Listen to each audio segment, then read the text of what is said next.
Hi, today for the Galaxy F14 and I'll show you the fingerprint scanner test on this device. So I just set up my fingerprints to the scanner on the power key button on the right side of our phone, and now I'll make a couple of tries to unlock the device with my fingerprint, and we'll see how fast this feature is and does it works. So let's start. 1, 2, 3, 4, 5.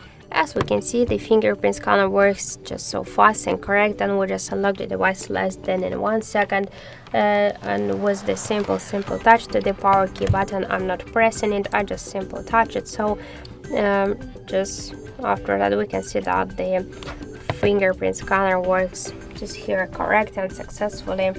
And I just suggest you to try this unlock method, but don't forget that the fingerprint is less secure than the passcode, the PIN code and lock methods.